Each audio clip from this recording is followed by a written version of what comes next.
Hello friends, नमस्कार। आप सभी को नमस्कार, सभी का वेलकम इस क्लास में। You all are welcome to this class. इस लाइव क्लास में जितने स्टूडेंट्स ऑलरेडी ज्वाइन कर चुके हैं, अब वो क्विकली कंफर्म करेंगे आपका ऑडियो वीडियो आपको एक्सेसिबल है। All students in the live class, please confirm your audio video is accessible to you so that we can start.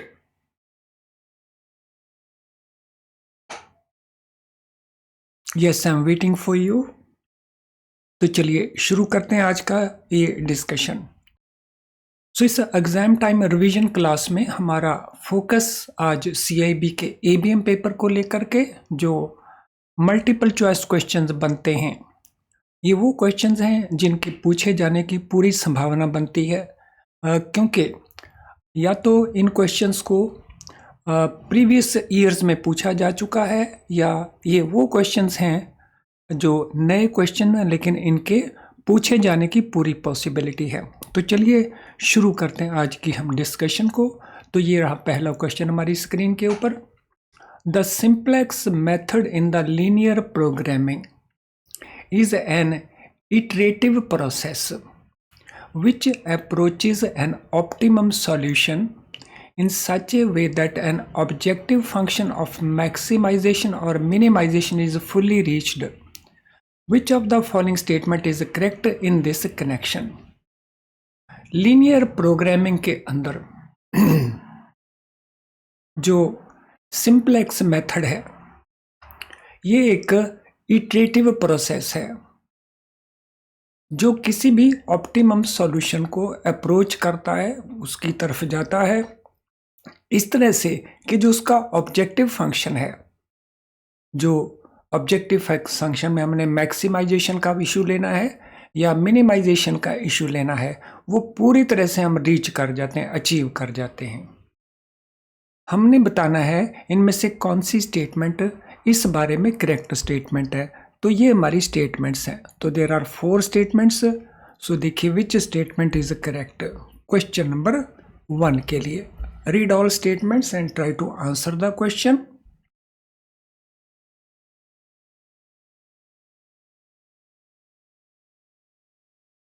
तो इसमें एक इटरेशन प्रोसेस है। Each iteration in this process increases the distance, चाहे वो mathematically हो चाहे वो graphically हो, फ्रॉम द ऑब्जेक्टिव फंक्शन। तो इंक्रीज करता है डिस्टेंस को। दूसरा statement, each iteration in this process shorten the distance, distance को कम करता है। There is no change in the distance, या इनमें से किसी भी स्टेटमेंट को हम प्रॉपरली ड्रॉ नहीं कर सकते। सिंप्लेक्स मेथड के अंदर हर एक जो इटरेशन है तो वो डिस्टेंस को शॉर्टन करता है फ्रॉम द ऑब्जेक्टिव फंक्शन, यानी डिस्टेंस जो है from the objective function shorten होती है when we make use of simplex method. So option B is the right answer. Let us now go to question number 2। According to Robert Owen explanation, या Charles Babbage explanation, या Abraham Maslow explanation, या Douglas McGregor explanation of need hierarchy, need for an individual to realise his potential and self actualization is as strong as satisfying physical needs. तो हमने बताना उस author का नाम जिन्होंने explanation दिया है नीड हायरार्ची का। उनके मुताबिक कोई भी इंडिविजुअल अपने पोटेंशियल को, अपनी क्षमता को पूरी तरह से रियलाइज करना चाहता है और एक सेल्फ एक्चुअलाइजेशन की स्टेज चाहता है, और ये उतनी ही स्ट्रांग रहती है जितनी फिजिकल नीड्स को सेटिस्फाई करने की रहती है। सो हमारी फिजिकल नीड्स जैसे रोटी है, कपड़ा है, मकान है, तो उसी प्रकार से हर एक इंडिविजुअल अपनी जो सेल्फ एक्चुअलाइजेशन की नीड है और अपना जो पोटेंशियल है उसको पूरी तरह से यूज़ करना चाहता है। तो यहाँ पे हमने बताना है उस ऑथर का नाम, तो जिन्होंने ये थ्योरी दी।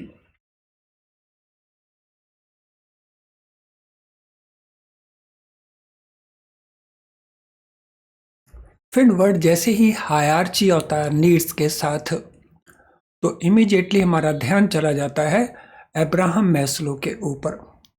तो it is given by Abraham Maslow. Let us now go to question number 3। Which of the following is an advantage of job training? तो जॉब ट्रेनिंग के क्या क्या एडवांटेजेस रहते हैं? तो यहाँ पे 3 स्टेटमेंट्स हमें दे रखी हैं। Employee is actually contributing to the events, individual sees relevance and gets feel of things of what is to be done, individual is likely to be motivated as he is on the scene of work।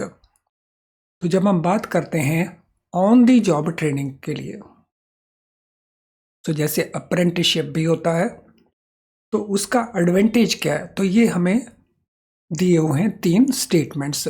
यहां से हमने answer को pickup करना है।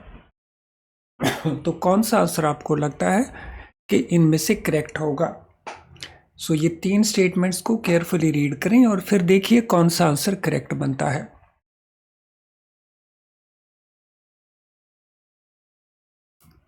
Employee is actually contributing to the event, yes, because on the job वो काम कर रहा है, so he is contributing. So statement number 1 is correct. Individual sees relevance and gets feel of things what is to be done. तो ये भी on the job training में होता है कि जो इंडिविजुअल है वो रेलेवेंट मानता है अपने आप को और उसको फीलिंग आती है, उसको पता चलता है कि करना क्या है। तो this statement is also correct. Individual is likely to be motivated as he is on the scene of the work, क्योंकि इंडिविजुअल एक्चुअली काम कर रहा है तो उसको इससे मोटिवेशन भी मिलता है। So this also is correct. तो अगर हम इन तीनों को देखते हैं तो option A becomes the correct answer. चलिए let us now go to question number 4। According to Dalton, Thompson and Price, in career path, the stage when individual develops ideas, manages others and must learn to assume responsibility for the work of his subordinates is known as। Career path के अंदर Dalton, Thompson and Price, इनके concept के मुताबिक वो stage कौन सी है जिसमें individual जो है आइडियाज़ को डेवलप करता है, दूसरों को मैनेज करता है और उसको लर्न करना होता है कि रिस्पॉन्सिबिलिटी दूसरों के काम के लिए, यानी जो उसके सबऑर्डिनेट्स हैं, जो उसके जूनियर्स हैं, उनके काम के लिए रिस्पॉन्सिबिलिटीज़ को कैसे अज्यूम करना है। तो इस स्टेज को हम क्या कहते हैं? अप्रेंटिस, कोलीग, मेंटर या sponsor. What this stage is known as?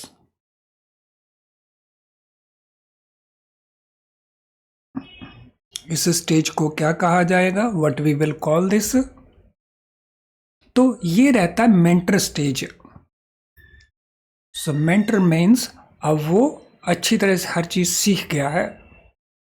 तो अप्रेंटिस बिल्कुल न्यू हो गया और क्ली हो गया जब he has some experience. Mentor हो गया when he has good experience and now he can help others. Now sponsor means 1 level top. Question number 5। For analyzing a job data is required. अगर हमने किसी जॉब को analysis करना है तो उसके लिए हमें डेटा की ज़रूरत पड़ती है। विच of the following is a source of such data? हमने बताना डेटा का सोर्स कौन कौन सा है। कस्टमर फीडबैक है, जॉब होल्डर है, एक्सपर्ट्स हैं, या ये सारे के सारे ही हैं। तो देखिए इनमें से कौन सा आंसर बनता है। जॉब एनालिसिस के लिए वी नीड डेटा और डेटा सोर्स इनमें से कौन सा है? सो केवल कस्टमर फीडबैक या जॉब होल्डर या एक्सपर्ट या ये सभी हैं। फ्रेंड, डेटा के source customer feedback is a good source. जो एक्चुअली काम कर रहा है उस जॉब के ऊपर, तो he is also a good source. जो एक्सपर्ट्स हैं इन सभी बातों के बारे में, वो अपना स्किल डेवलप करते हैं, they are also good source. So this mean option D is the right answer. इससे पहले कि हम क्वेश्चन नंबर 5 के ऊपर चलें, this is very important information for you. हमारी वेबसाइट gibcibonline.com इसके ऊपर आपको अवेलेबल हैं CIB के हर एक पेपर के लिए एक्सेप्ट योर इलेक्टिव पेपर। तो सभी पेपर्स के लिए 10 मॉक टेस्ट ईच अवेलेबल हैं और ये फ्रीली अवेलेबल हैं, तो you can make use this free of cost. Online available हैं, यानी आपको हमारी इस वेबसाइट को लॉगिन करना होगा। रियल टाइम बेसिस के ऊपर आप ये प्रैक्टिस कर रहे होंगे, तो जिसका बड़ा एडवांटेज होता है कि आपका जो टाइम मैनेजमेंट है वो आपका इम्प्रूव कर सकता है। और इससे भी बड़ा इसका इम्पॉर्टेंट फीचर है कि जब आप ये टेस्ट को सबमिट करेंगे तो करेक्ट आंसर कौन सा है वो आपको ये टेस्ट बताएगा, रॉन्ग आंसर कौन सा है ये टेस्ट आपको बताएगा, रॉन्ग आंसर के लिए करेक्ट ऑप्शन कौन सा है वो भी आपको ये टेस्ट बताएंगे। यानी कुल मिला के आपकी ये अच्छी प्रैक्टिस करवा सकते हैं। और अगर आप इस लिमिटेड टाइम में बेस्ट अपना रिवीजन, बेस्ट प्रेपरेशन करना चाहते हैं जो आपके पेपर में आपको हेल्प कर सकता है टू इम्प्रूव योर स्कोर, तो फिर उसके लिए आई वुड सजेस्ट कि हमारे वीडियो लेसन से आप क्विकली रिवीजन करिए और हमारी केस स्टडी से केस स्टडी की प्रैक्टिस करिए और PDF क्वेश्चन बैंक से क्वेश्चंस की प्रैक्टिस करिए। लेकिन ये हमारी दूसरी वेबसाइट के ऊपर अवेलेबल है, ये ध्यान रखना है, nstorschoolofbanking.com के ऊपर। इन दोनों ही वेबसाइट का लिंक हमने इस वीडियो के डिस्क्रिप्शन में दे रखा है, तो इनको यूज़ करें और इनका बेनिफिट लें। चलिए अब हम चलते हैं अगले क्वेश्चन के ऊपर। क्वेश्चन नंबर 6, करिए रीड इस क्वेश्चन को।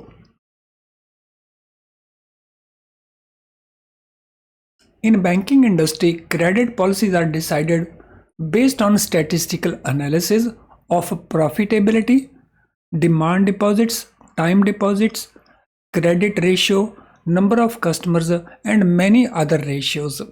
The credit policies are based on application of which theory?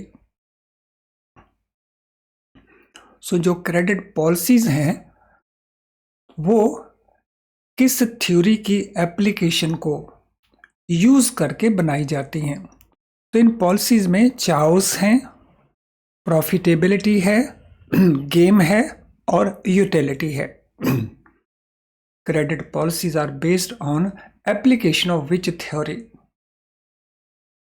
So banking industry में क्रेडिट पॉलिसीज डिसाइड की जाती हैं ऑन स्टैटिस्टिकल एनालिसिस। किसका? प्रॉफिटेबिलिटी का, डिमांड डिपॉजिट्स का, टाइम डिपॉजिट्स का, credit ratio, number of customers and many other ratios. ये policy हम बनाते समय किस थ्योरी का यूज करते हैं? क्वेश्चन नंबर 6, फ्रेंड इसमें यूज होती है game theory. So game theory is used for this purpose. When population is normally distributed, the sampling distribution has the mean population mean। तो जो सैम्पलिंग डिस्ट्रीब्यूशन है उसका जो मीन है वो इक्वल टू पॉपुलेशन मीन है, ग्रेटर देन पॉपुलेशन मीन है, less than population mean है, या इन दोनों का आपस में कोई रिलेशनशिप नहीं है। सो जब पॉपुलेशन नॉर्मली डिस्ट्रीब्यूटेड है, सो नॉर्मल डिस्ट्रीब्यूशन कैसे बनती है? इस प्रकार से।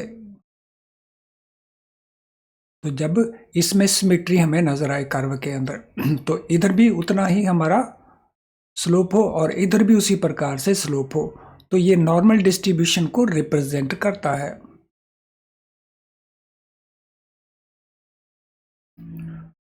यस, हमने बताना है जो सैम्पलिंग डिस्ट्रीब्यूशन है तो वो उसकी जो मीन है वो पॉपुलेशन की मीन के बराबर है, पॉपुलेशन की मीन से ज़्यादा है, पॉपुलेशन की मीन से कम है, या इनका आपस में कोई रिलेशनशिप नहीं है।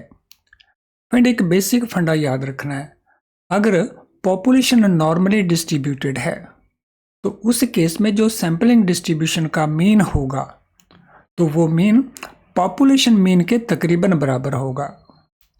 चलिए क्वेश्चन नंबर 8 के ऊपर चलते हैं। All organizations including banks conduct training to enhance. तो जितने भी ऑर्गेनाइजेशन हैं, चाहे उसमें बैंक भी शामिल हों, वो अपने एम्प्लॉय को ट्रेनिंग प्रोवाइड करते हैं किस चीज़ को एनहेंस करने के लिए। हमने बताना है which one is more appropriate. तो ये हमारे पास 4 ऑप्शंस हैं। तो इसमें देखिए सबसे ज़्यादा अप्रोप्रिएट कौन सा ऑप्शन आंसर है। सभी को केयरफुली रीड करिए।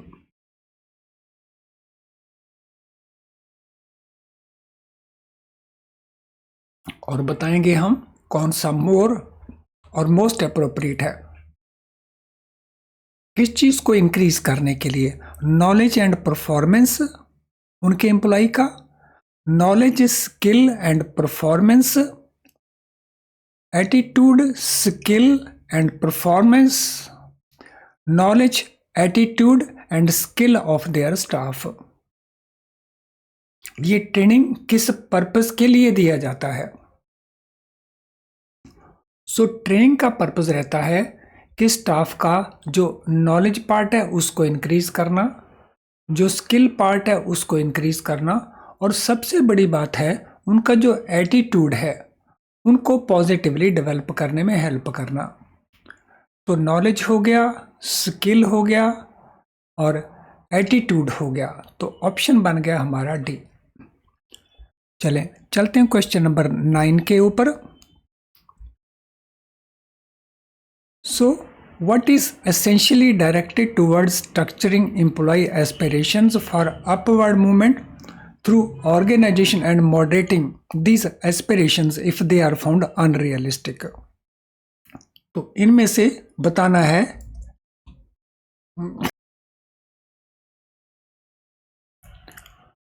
इनमें से क्या essentially डायरेक्टेड है टूवर्ड्स स्ट्रक्चरिंग एम्प्लॉयज एस्पिरेशंस।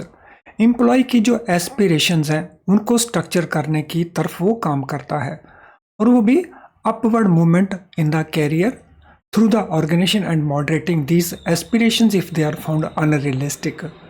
अगर एम्प्लॉय की एस्पिरेशंस अनरियलिस्टिक हैं तो फिर वो मॉडिफाई भी करता है। तो इनमें वो कौन सा टूल है ये हमने बताना है क्वेश्चन नंबर 9 के अंदर। वो कैरियर पाथ है, कैरियर एंकर है, कैरियर पैटर्न है या कैरियर मूवमेंट है। So that is career path. जो कैरियर पाथ है वो किसी भी एम्प्लॉय के लिए स्ट्रक्चर करता है उसकी एस्पिरेशंस को, कि आज अगर वो क्लार्क है तो कल उसे ऑफिसर बनना है, फिर उसको मैनेजर बनना है, फिर उसको सीनियर पोजीशंस में जाना है, लाइक दैट। तो ये जो एस्पिरेशंस हैं, और अगर उसकी एस्पिरेशन कहीं अनरियलिस्टिक हैं तो उनको भी मॉडरेट करने में वो हेल्प करता है। So that is career path. Option A is the right answer. Question number 10। Which of the following power basis is appropriately explained. तो power basis, different power basis हैं, तो यहाँ पे किसको अप्रोप्रिएटली एक्सप्लेन किया गया है। तो ये हमारे पास डिफरेंट टाइप के पावर्स हैं। तो रेफरल पावर है, रिवॉर्ड पावर है, लेजिटिमेट और पोजीशन पावर है, क्रिस्मेटिक पावर है। तो हमने बताना है इनमें किस पावर बेस को ठीक तरह से एक्सप्लेन किया गया है। Sorry friends. Referral power is the potential ability of a manager to reward an employee with for worthy behavior। तो जब हम रेफरल पावर की बात कर रहे हैं तो उसमें जो मैनेजर की जो एबिलिटी है वो रिवॉर्ड से रिलेटेड नहीं करती है वर्दी बिहेवियर के लिए। सो ये पावर जो है वो रिवॉर्ड पावर है। So reward power is drawn from job description and delegation. तो it is not from this. Legitimate or position power is a situation when employee tries to behave similar to his manager believing it to be appropriate. तो ये legitimate or position power नहीं है। तो this one is out, this one is also out, this one is also out. So this may be the answer. Charismatic power is derived out of emotional attraction of a person based on his characteristics. जो charismatic power है, करिश्मा होता है किसी का, तो वो कहाँ से मिलती है? उस पर्सन के इमोशनल अट्रैक्शन से, बेस्ड ऑन हिज कैरेक्टरिस्टिक्स, उसके गुणों के बेसिस के ऊपर, उसकी विशेषताओं के बेसिस के ऊपर. So this is the right answer. Question number 11. What provides an integrated platform for standardizing and managing strategic and operational risk as well as consolidating information from all financial risk management systems to develop an enterprise view of risk exposure throughout all common risk management stages including risk identification, risk assessment, risk response and monitoring. तो हमने बताना है What provides integrated platform? किस purpose के लिए? Standardise करने के लिए और मैनेज करने के लिए operational risk and as well as consolidating information from all financial risk management systems, ताकि डेवलप किया जा सके एक enterprise view of the risk exposure throughout all common risk management stages. तो यहाँ पे हम किस इंटेग्रेटेड प्लेटफॉर्म की बात कर रहे हैं? Is it risk consolidation software या ऑपरेशनल रिस्क टूल या रिस्क मैनेजमेंट सिस्टम या GRC सॉल्यूशंस? तो हम यहाँ पे किसकी बात कर रहे हैं? Question number 11.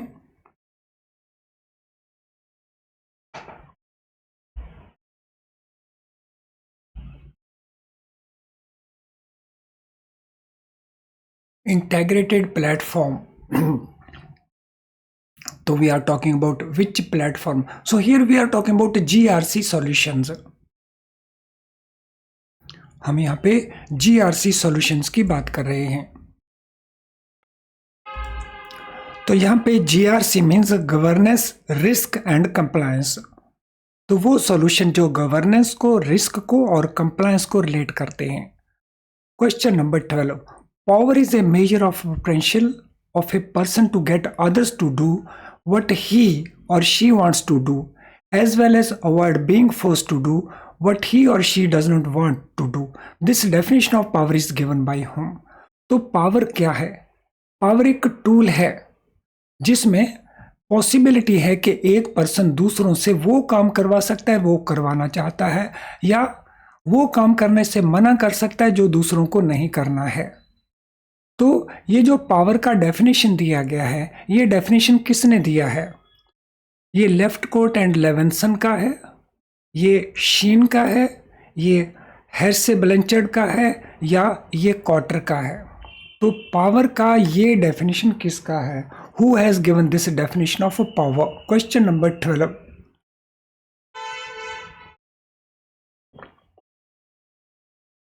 So what is name of the author who has given this definition? Friend, ये जो डेफिनेशन है पावर की, ये कॉटर ने दिया है. So this definition is from Kotter. Question number 13. Banks have to report their business for public reporting purpose based on geographical segments as. सो बैंकों को अपना बिजनेस जो है अपनी बैलेंस शीट में रिपोर्ट करना है पब्लिक रिपोर्टिंग पर्पस के लिए, जो जियोग्राफिकल सेगमेंट्स के ऊपर बेस्ड है. ये जियोग्राफिकल सेगमेंट्स क्या हो सकते हैं? Domestic transaction, international transactions, rupee transactions, foreign currency transactions, banking business transactions, non banking business transactions, या ये सारे के सारे ही. सो पब्लिक को जानकारी देने के लिए, पब्लिक रिपोर्टिंग पर्पस के लिए, अगर हम ज्योग्राफिकल सेगमेंट्स को लें तो इनमें से कौन सा करेक्ट बनता है? Question number 13. सो ज्योग्राफिकल सेगमेंटेशन के पॉइंट ऑफ व्यू से हमने बात करनी है. तो जब हम ज्योग्राफिकल पॉइंट ऑफ व्यू से बात करेंगे तो फिर ये ट्रांजैक्शन या तो डोमेस्टिक होंगी या फिर ये इंटरनेशनल होंगी। बिकॉज अगर हम रुपी ट्रांजैक्शन और करेंसी ट्रांजैक्शन की बात कर रहे हैं तो ये करेंसी पॉइंट ऑफ व्यू से है। अगर banking business non banking business को हम करें तो टाइप ऑफ बिजनेस के पॉइंट ऑफ व्यू से। तो अगर हम ज्योग्राफिकल सेगमेंट्स की बात कर रहे हैं तो option A is the right answer. Question number 14, what type of facilities out of the following can be allowed to non-constituents by banks? Non constituents कौन है? वो पर्सन जो रेगुलरली बैंक के साथ डील नहीं करते हैं। तो हमने बताना है इनमें से कौन सी फैसिलिटी उसे प्रोवाइड की जा सकती है। So fund based loans like overdraft दिए जा सकते हैं, लेटर ऑफ क्रेडिट इशू किया जा सकता है, बैंक गारंटीज दी जा सकती हैं, या इनमें से कुछ भी नहीं दिया जा सकता। सो नॉन कंस्टिट्यूएंट्स को, यानी वो पर्सन जो रेगुलरली डील नहीं कर रहे, डील तो वो करते हैं लेकिन रेगुलरली डील नहीं करते बैंक के साथ, तो बैंक उनको इनमें से कौन सी फैसिलिटी दे सकते हैं। क्वेश्चन नंबर 14, तो क्या आंसर बनता है क्वेश्चन नंबर 14 के लिए? Think.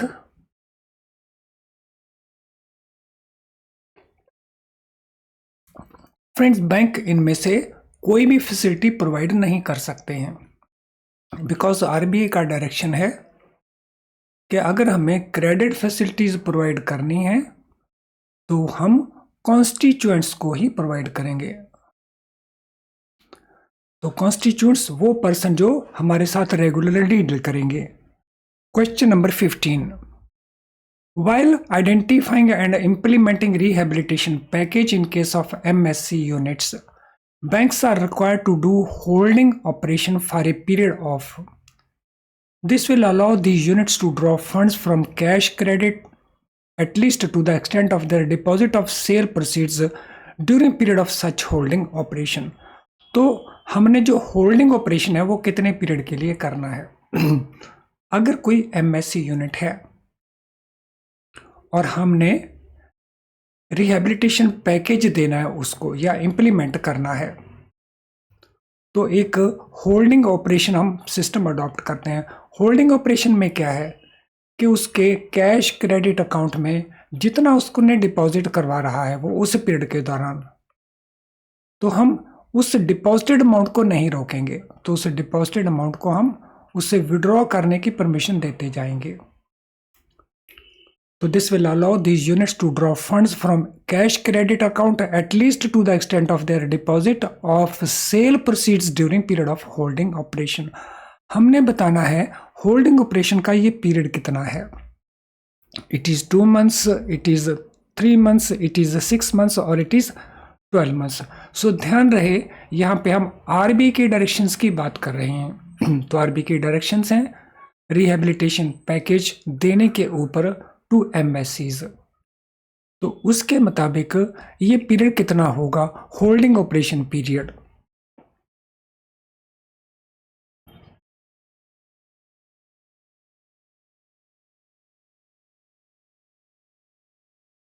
So this holding operation period is 2 months, 2 महीने का ये पीरियड है अकॉर्डिंग टू आरबीआई डायरेक्शंस।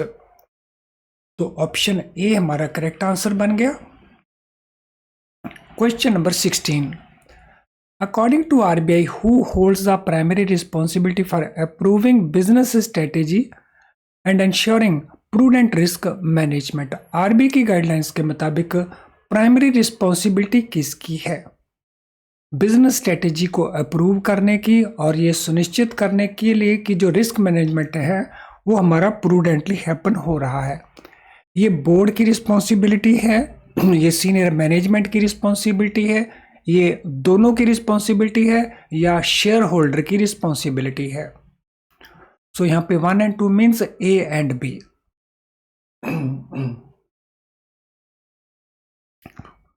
तो प्राइमरी रिस्पॉन्सिबिलिटी बिजनेस स्ट्रेटेजी को अप्रूव करने की और रिस्क मैनेजमेंट प्रूडेंटली किया जाए ये सुनिश्चित करने की रिस्पॉन्सिबिलिटी किसकी है?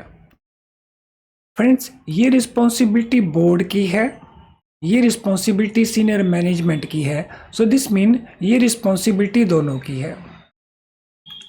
तो ए एंड बी ये दोनों की रिस्पॉन्सिबिलिटी है। तो option C is the answer. Let us now go to question number 17। Which strategy of Thomas Kilmann model help in finding an acceptable resolution that will partly but not entirely satisfy concern of all parties involved?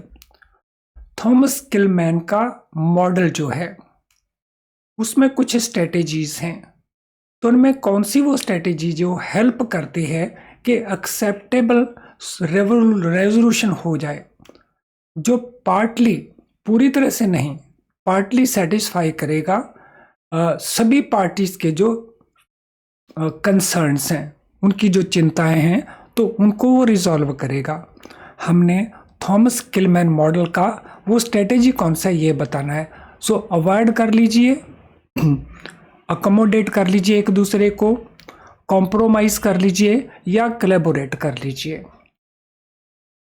तो जिसमें resolution partly होगा, fully नहीं होगा, और वो satisfy करेगा सभी parties के कंसर्न्स को, तो उस केस में स्ट्रेटेजी अवॉइड करने की बेटर होगी, अकोमोडेट करने की बेटर होगी, कॉम्प्रोमाइज करने की बेटर होगी या कोलैबोरेट करने की बेटर होगी।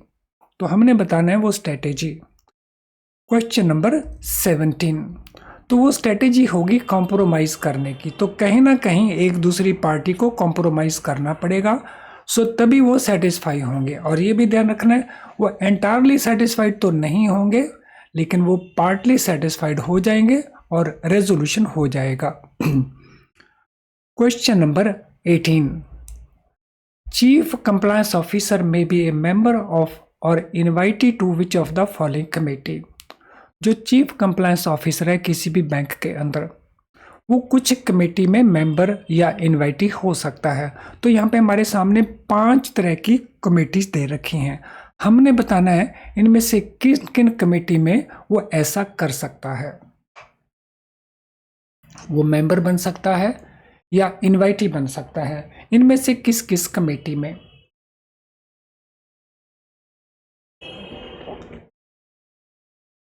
सो it could be audit committee of the board या audit committee of executives, or credit risk management committee, or committee for operational risk management, या committee for market risk management, या product group committee.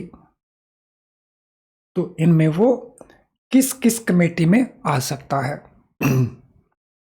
तो audit committee में उसे member बनाया जा सकता है, क्रेडिट रिस्क मैनेजमेंट कमेटी में भी वो बन सकता है, ऑपरेशनल रिस्क मैनेजमेंट कमेटी में भी बन सकता है, मार्केट रिस्क मैनेजमेंट कमेटी में भी बन सकता है, और प्रोडक्ट ग्रुप कमेटी में भी वो बन सकता है। तो दिस मीन वो सभी केसेस में बन सकता है। Friend, this is just to remind you कि हमारी वेबसाइट jibcibonline.com के ऊपर आपको फ्री मॉक टेस्ट अवेलेबल हैं, 10 mock test each for every paper. तो उनका बेनिफिट लें। It is just to remind you. At the same time अभी तक अगर आपने सेशन को लाइक नहीं किया तो इस सेशन को लाइक कर दें, क्योंकि जब आप लाइक करते हैं तो यूट्यूब आर्टिफिशियल इंटेलिजेंस को यूज़ करके इस सेशन को, इस वीडियो को और बहुत सारे स्टूडेंट तक पहुंचाने की कोशिश करता है। तो this mean you can help other students. तो अगर अभी तक आपने नहीं किया लाइक तो क्विकली लाइक कर दें, और अगर हो सके अपने किसी भी सोशल मीडिया अकाउंट में इसके लिंक को शेयर कर लें। अगर आप चाहते हैं कि आपकी कोई क्लास का नोटिफिकेशन मिस ना हो तो तुरंत चैनल को सब्सक्राइब कर लें और साथ में बेल आइकन को पुश कर लें। सो बेल आइकन को पुश कर लीजिए, चैनल को सब्सक्राइब कर लीजिए। वीडियो अगर अभी तक आपने लाइक नहीं किया तो लाइक कर दीजिए ताकि हम बाकी बचे हुए क्वेश्चंस को कवर कर सकें। तो चलिए अब हम चलते हैं अगले क्वेश्चन के ऊपर। Middle layer of NBFCs also include non-deposit taking NBFCs with asset size of how much crore। तो NBFC जो हैं 4 लेयर की NBFCs हैं। इनमें एक लेयर है मिडल मैनेजमेंट का। अगर हमने किसी NBFC को मिडल लेयर के अंदर इंक्लूड करना है जिसमें नॉन डिपॉजिट टेकिंग NBFC भी हो सकती है, तो उनका एसेट साइज कितना हो। So it should be 500 crore and above or 750 crore and above or 1000 crore above और 1250 crore and above। उसका एसेट साइड हमने बताना है, फिर हम उसको मिडल लेयर में क्लासिफाई करेंगे। तो अगर उसका साइज एसेट का 1000 करोड़ हो तो उसको मिडल लेयर में इंक्लूड कर लिया जाएगा। क्वेश्चन नंबर 20 जो लास्ट क्वेश्चन रहेगा हमारा आज के इस सेशन में, normal tenure of chief of internal vigilance in private banks would be how many years, जिसको फर्दर पीरियड के लिए एक्सटेंड भी किया जा सकता है, एक्सटेंशन का पीरियड कितना होगा। तो हमने दो यहाँ पे टेन्योर्स बताने हैं, एक ओरिजिनल कितना होगा और फर्दर उसको कितने पीरियड के लिए एक्सटेंड किया जा सकता है। सो 2 साल, 1 साल, 3 साल, 1 साल, 4 साल, 2 साल, 3 इयर्स, 2 इयर्स। तो हमने यहाँ पे कंप्लायंस ऑफिसर का नहीं, चीफ ऑफ इंटरनल विजिलेंस, वो भी प्राइवेट बैंकों के अंदर, नॉट पब्लिक सेक्टर बैंक्स। तो वो ओरिजिनल कितना है नॉर्मल और उसको फर्दर कितने पीरियड के लिए एक्सटेंड किया जा सकता है। फिर जो ओरिजिनल है वो है 3 साल और जो उसका एक्सटेंशन पॉसिबल है वो 2 इयर्स के लिए पॉसिबल है। तो दिस मीन ऑप्शन डी जो है दैट इज करेक्ट आंसर। चलिए फ्रेंड्स, आज के इस सेशन को हम वाइंड अप करते हैं। आई एम वेरी श्योर कि आपने इसको लाइक कर दिया होगा, नहीं किया तो माय रिक्वेस्ट इसको लाइक कर दीजिए ताकि दूसरे स्टूडेंट भी इसका बेनिफिट ले सकें। चैनल अगर सब्सक्राइब करके आपने बेल आइकन को पुश नहीं किया तो मैं रिमाइंड करवा रहा हूँ, उसको भी कर लीजिए। इस प्रकार के और कई सेशंस हम करने वाले हैं, तो अगले सेशन में मिलेंगे। Thank you friends.